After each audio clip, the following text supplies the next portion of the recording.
Bom dia, boa tarde, boa noite e boa madrugada para todos que estão assistindo esse conteúdo. A ideia é a gente pensar um pouco mais sobre o conceito de conhecimento. Afinal de contas, a gente discute dentro de uma linearidade a lógica de dado, informação e conhecimento. Porém, é um pouco importante a gente ter um arcabouço do que fomentou a discussão do conceito de conhecimento em si. Existem duas escolas que trabalham desde muito antes, e vou apresentar para vocês alguns pensadores que são principais norteadores dessas escolas, que tratam o conceito de conhecimento de forma bem divergente. Assim sendo, é interessante que a gente compreenda como essas escolas agem na construção do conceito de conhecimento e como a gente pode estar se apropriando, não só nos estudos acadêmicos, mas se apropriando também no que diz respeito ao entendimento do que é a construção do conhecimento em si. Vamos lá?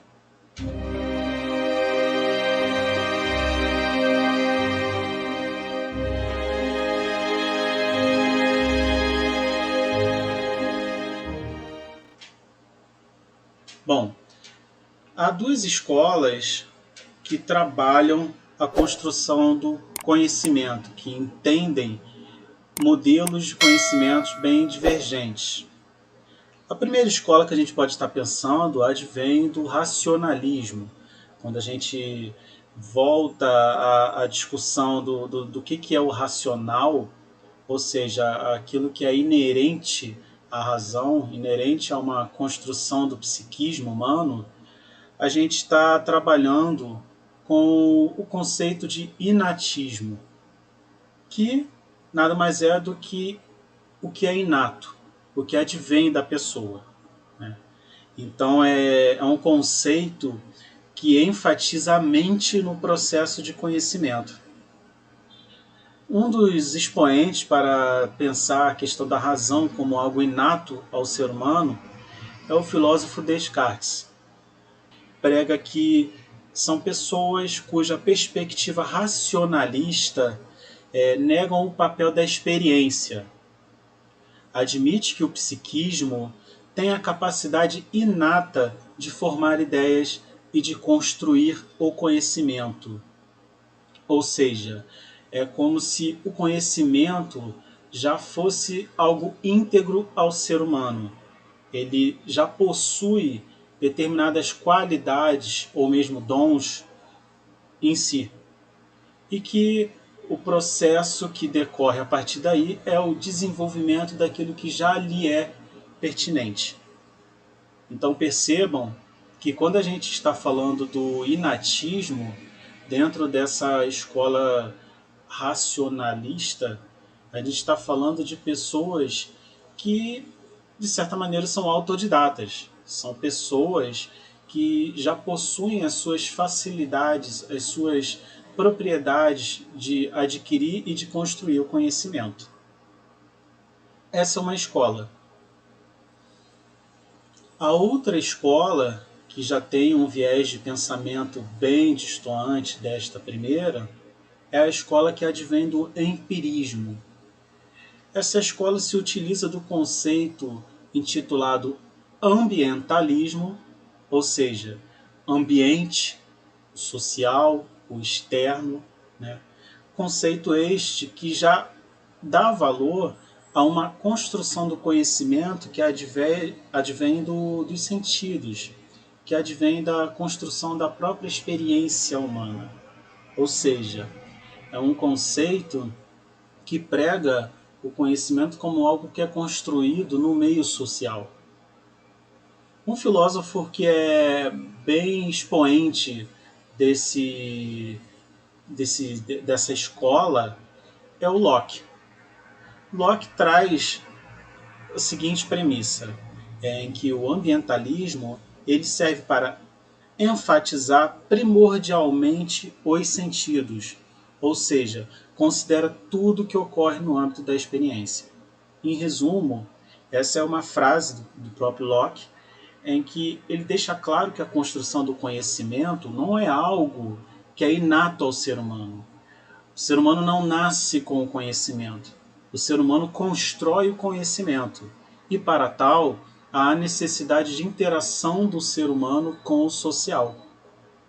Ou seja, é apenas nas interrelações pessoais ou relações com o ambiente, no sentido geográfico mesmo, entre outras relações com o outro, que o ser constrói o conhecimento.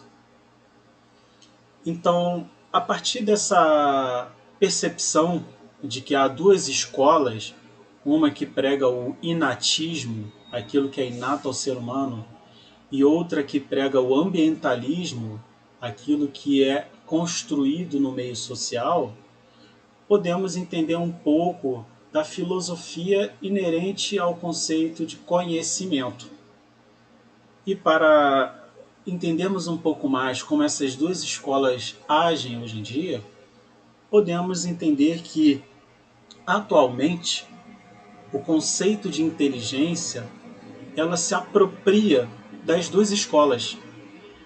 O conceito de inteligência enfatiza primordialmente os sentidos, considerando tudo o que ocorre numa complexa relação entre o hereditário e a experiência.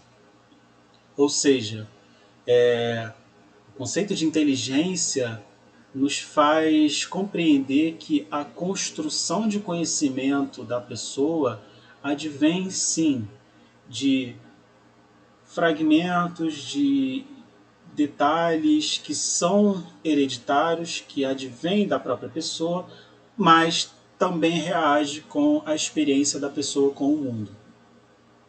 Em síntese, a divisão entre o viés inato e o viés ambiental mostra-se como uma divisão simplesmente didática. Quando a gente pensa em alguns exemplos mais factíveis, na construção de conhecimento em que nós, como profissionais da informação, seja bibliotecário, arquivista, museólogo, jornalistas e afins, nós temos os nossos recursos pessoais para desenvolver um bom trabalho, uma boa pesquisa. Tem pessoas que possuem mais facilidades no que diz respeito a cálculos, no que diz respeito a uma análise geográfica, mas quando a gente trabalha no campo acadêmico ou mesmo no ambiente de trabalho, essas facilidades são melhores utilizadas quando a gente aplica uma ferramenta, uma metodologia, um estudo ao qual nós já concluímos, ao qual nós colocamos em prática. Então, quando a gente atrela a nossa facilidade, por exemplo, de comunicação com a metodologia de estudo de usuários, para compreender melhor como uma determinada comunidade se utiliza da biblioteca, a gente está desenvolvendo um processo intelectivo. Ali tem um processo de construção do conhecimento, em que tanto o viés inato quanto o viés ambiental atuam juntos. Quando a gente desenvolve, por exemplo, uma política de desenvolvimento de coleções, a gente aplica as técnicas da mesma forma que a gente aplica aquilo que nos é inato. A nossa comunicação com as pessoas, o nosso olhar perante um determinado acervo, toda essa inter-relação facilita e constrói de forma eficiente e eficaz uma boa política.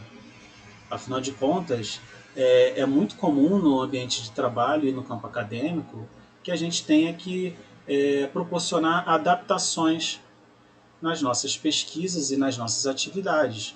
A gente não trabalha, a gente não vive o dia a dia de uma forma muito cirúrgica no que diz respeito a uma descrição de um método ou aquilo que, de repente, eu, como aluno, vi em um período de graduação ou numa pós. Então, essas adaptações, em geral, consideram tanto o viés do inatismo quanto o viés do ambientalismo para com que a pessoa desenvolva uma construção de conhecimento. Logo, uma prática adequada no seu ambiente de trabalho e estudo acadêmico. Bom, a proposta desse conteúdo é apenas trazer reflexões, trazer um pouco da filosofia que existe por trás do conceito de conhecimento. Compreender que, da mesma forma que há questões sociais envolvidas no processo de construção do conhecimento, também há a questão da singularidade da pessoa, ou de um determinado viés de estudo, por exemplo. Então, a ideia desse conteúdo é apenas trazer reflexões, trazer críticas, para com que a gente possa se utilizar de uma forma mais adequada do conceito de conhecimento e compreender as nuances que permeiam este conceito.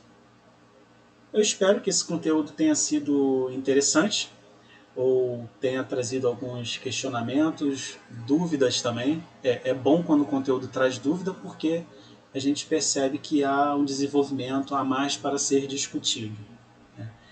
E o que eu recomendo a vocês, se interessarem por esse conteúdo, entre outros que vão surgir nesse canal, é que se inscrevam, porque a ideia é que semanalmente tenha mais um conteúdo que seja pertinente, não apenas o campo da biblioteconomia, mas as discussões do campo da memória social e, num caso específico do meu canal, questões pertinentes à violência, tendo em vista que é o viés da pesquisa ao qual eu venho trabalhando no decorrer do doutorado e agora pós-doc.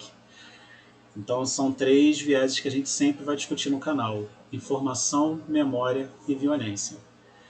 Dúvidas, sugestões, comentários, fiquem à vontade para fazer no canal ou mesmo aqui no vídeo, que eu com certeza vou ler e vou responder todas as questões colocadas.